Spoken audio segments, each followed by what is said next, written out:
are we finally getting a Ready Player 2? Like, bro, I fucking hope so, bro. Let me tell you, Ready Player One is top three for me all time. That yes, sir. was a fantastic film, bro. Yes, A yes, fantastic film. That story is so beautifully written. yes. It is so beautifully written. There are three or four storylines going on Yeah, in this movie at the same time, and they all intersect, yeah. and they all come to the same conclusion. It is a mass. I loved it, and there were like pieces from the book, and I know the audience like preferred the book over the. I didn't personally read the book. I heard it Yeah. was great, but the film was amazing in classic Steven Spielberg fashion. Also, a lot of people don't know that. Well, I think a lot of people do know that he directed and co-produced the film, Yeah. and it brought like that '80s pop culture like theme to it. You know what I mean? And it was really dope. Yes. And to see them playing homage to a lot of the games that we used to play growing up, a lot of the shows that we used to watch growing up, it was really great to see that. It was like any person who's into like that nostalgic vintage thing is like their dream. Any gamer, and I think that's something that like low key every gamer wants to do too, is to have an experience like that. But to have that story that the Oasis had and the creator had, it was his story plus their story. Mm-hmm. And Ready Player Two, I really, really, really hope that this comes out, bro. Bro, I need to get the book. Like, I want to read Oh, the book. So, yeah, I haven't read it. Like, I didn't even know a book existed until after I watched the first movie, right? Same. And I was like, man, when I tell you it hits you in the nostalgic feels, like this movie hits you in every nostalgic feel imaginable. Just like what Boogie was saying, with the games that we used to play, it wasn't even just the games. It was like the the pop culture, like the movies and series, and you know, to this day, like watching this movie, I still find shit that I didn't find when I first watched the movie the first 3 or 4 times. It was like, yo, that's Duke Nukem over there. Like, yo, that's RoboCop right there. You know what I'm saying? Like, it's all this 80s stuff. And, you know, being a kid that was born in the 80s and grew up in the 90s, you know, the art of gaming grew with us. I think we was in the golden age of gaming. Like, I know people talk about like Atari and stuff like that, which is really the granddaddy, obviously, but Nintendo single-handedly saved video games and then branched us out into what we are. I mean, honestly, I think Ready Player One was set in 2025, if I'm not mistaken. Yeah, I think so. I think it was set in 2025. Yeah. Which is crazy, right? Because like I guess when they wrote the book, like they didn't know what it was gonna look like, or even if they did, like, universe, you know what I mean? Like it's whatever. But like, yeah, 2025. That's next year, cuz. That's next year. And then we got virtual reality stuff. We're not at the level of Oasis by any stretch, but it's like we slowly like getting to that point. Like, imagine if something like the Oasis existed right now. Well, I mean, why not though? Why not? You have these MMORPGs, right, that are out there. Yeah. So like that platform is already out there. You got the VR headsets, you got the AR headsets. Yeah. You got the suits, you got the sensors, you got the track pads, you know what I mean? Like the running track pads. Yeah. All of those are things, like real things that you can go purchase right now. Now there's no like actual Oasis right now, but like everything that you would need for that exists. This you know what I mean? Today. It's like, that's probably why I didn't get a VR yet, because it's not quite there yet for me. Like, I wanted to be at the pinnacle of what it is before I even pick it up and like get all the equipment for it. Like, I don't want to get it right now because it's still in the early stages. But to what Boogie is saying, yes, all the equipment that you see on Ready Player One, it exists. Yeah. Like, In some fashion, it's real. Yeah. It is definitely real. Now, um, it says Steven Spielberg, who directed the first film of 2018, confirms his involvement in Ready Player 2 as producer, based Producer, on yes. based on a novel of the same name by Ernest Cline, who adapted it to screen alongside Zach Pym. The sci-fi film is set in a dystopian future where people use the virtual reality simulation known as Oasis. Now, speaking to Showbiz 411 at Universal Pictures Gala at Soho House, Spielberg provided an update on his upcoming projects. The legendary director won't have anything in production in 2024. We're in discovery phase, trying to figure out what's next. However, Spielberg did share a Ready Player 2 update, confirming that he will be involved in the sequel as a producer. Now, as far as what's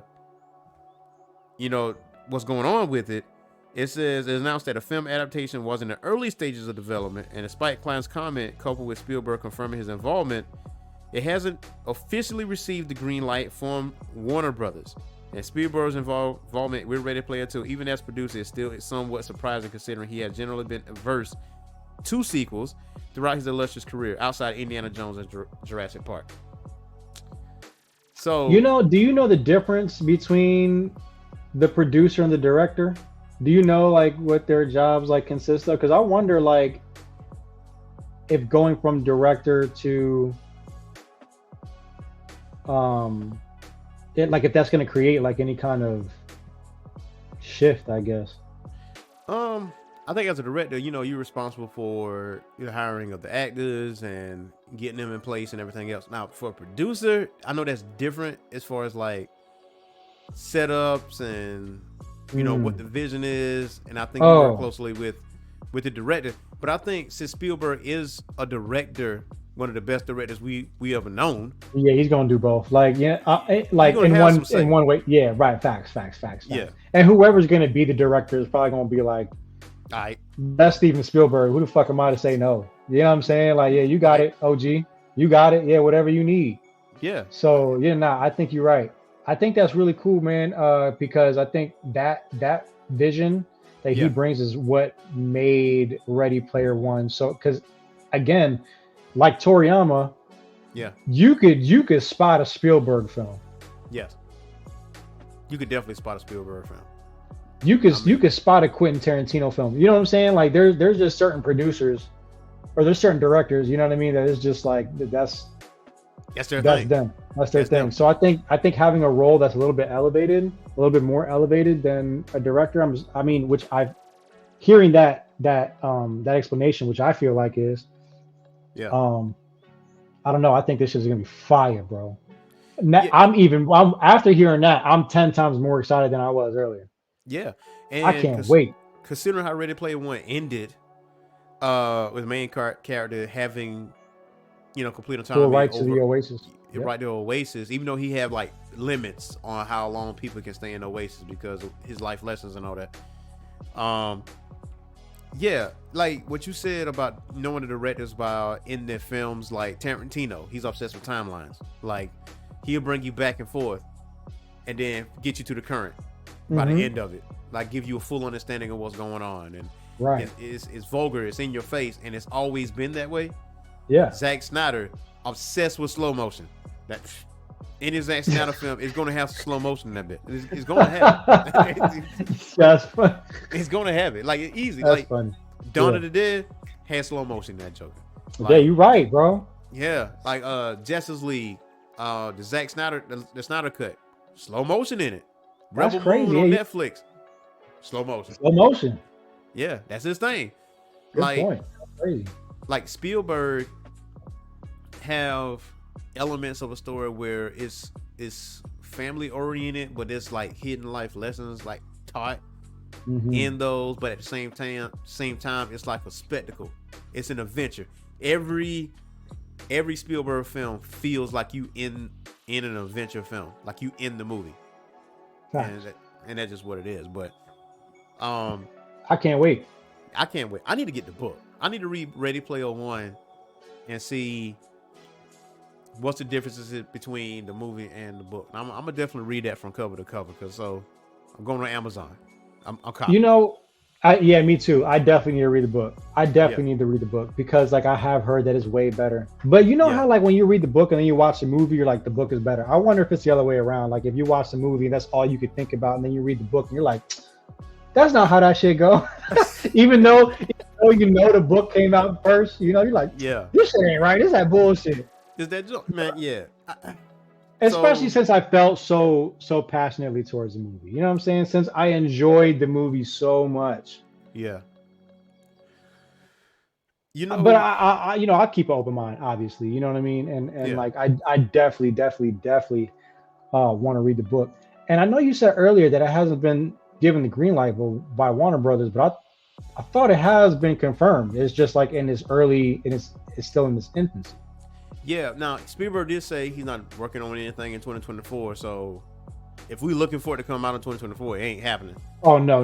Like There's no release 25, date, casting, no director. I don't even think is announced yet, to be honest. So right? like, it's in its infancy. But like, I think it is confirmed, bro. I think it's definitely coming out. Oh, it's happening for sure. Like, when it get released, now that remains to be seen. Maybe. Yeah. I mean, they didn't even start filming yet, so I'm guessing No. 26, 27 ish. You know, with the visuals and everything else. Me, I'm a visual person, so to see all the stuff that was going on in Ready Player One, and I'm also a bookworm too. So, you know, if you look at my bookshelf, I got so many different books. I stayed the piss away from Books A Million and Barnes and Noble because every single time I walk in there, I always walk out with at least 2 books, at least Oh two yeah, of yeah. Books a Million always catches you with some shit. them. It catches you, it robs you, it I buy pickpockets toys you. when I go there too. Yeah, you know what I'm saying. I So, do. I buy Lego sets and dumb shit. see, Books a Million. I love see, Books a Million. bro, I bought a whole record player, a whole record player. That's what I'm saying, though. You be like, fuck. I like, You know you spending money when you go in there, bro. like what I just do, man. What A happened? record player. That's Record player, that's craziness funny. with That's records. funny. And But like, do you think that the sequel is going to be able to capture like the same magic of the first film? Like, do you think the nostalgia factor is going to be able to be as strong? Because I feel like that's something that made like the first one so great. Like, do you like how much of that nostalgic factor is too much? And that's a like, good. you know what I mean? That's a good question. I know back in the day, like in the 90s, like certain sequels of movies that we love, the second movie ends up being better than the first, like to a certain degree. Like the I th- Terminator, like the Terminator, exactly. Judgment Day, Judgment better Day. than the Yeah, original yeah, Terminator. I like Judgment Day is like this. I mean, I'm a Sylvester Stallone fan through and through. Like he's my yeah, favorite action star, but yeah, Judgment Day to me is the best action film, period. yeah, Like it had story, it had stuff blowing up, yeah, it made you tear up at the end with the thumbs yeah. up going in. I'm like, man, you killed my boy. You know what I'm Yeah. saying? Woo, A lot to yeah. process, you know what I'm saying? Yeah. I gotta Um, unpack. a Yeah, lot to unpack. I will say Ready Player 2 has a tall order because of does, what bro. one did.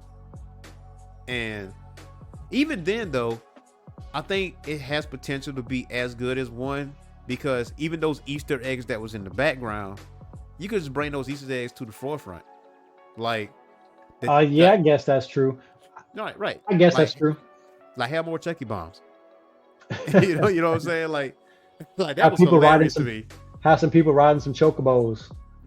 Yo, see, easy. So, you know what? Now that you say that, now that you say chocobos, now that you said that, it has potential to be better than the first one.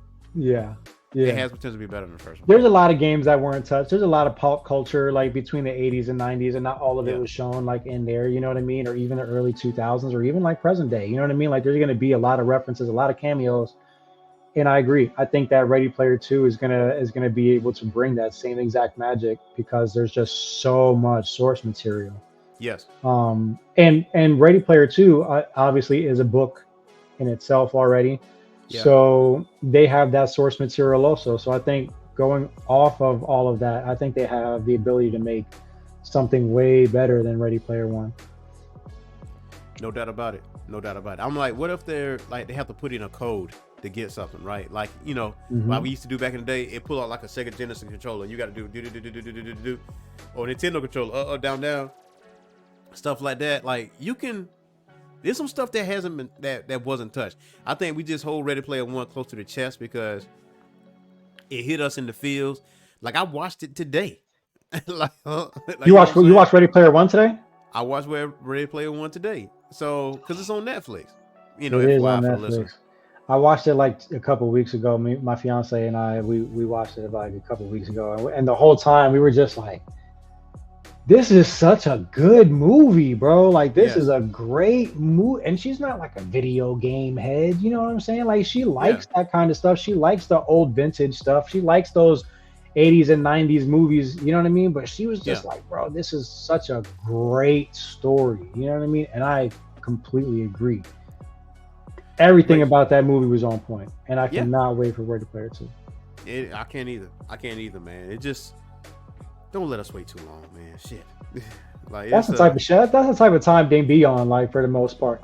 Yeah. But for the right movie, I'm okay with that. You know what I mean? Yeah. It's not like Harry Potter where they just pump them movies out. You know what I mean? Or like the Lord of the Rings where you just start pumping. But even then, like, there was some significant time in between. Was it 2 and 3? Yeah. So I don't know, man. I'm willing to wait. I'm definitely willing to wait for Ready Player 2 as long as they fucking put everything they got into that shit. Yeah, I like put everything because these are the 2 books, 1 and 2, and that's it. Like there's no Player 3. So I really do like it. I mean, I probably as soon as we finish this show, man, I probably ordered the books because on Amazon right now they have the books in pairs. So you can buy it like as a pair. Oh, so you can get it on Audible then if they sell it on Amazon. Yeah, you can get it as an audiobook. Yeah, audiobook or regular. I might do that. But you know I'm a physical book type guy. But yeah. Now I do have like Kindle and Marvel Unlimited if I want to read back on certain things. And also speaking of Marvel, man.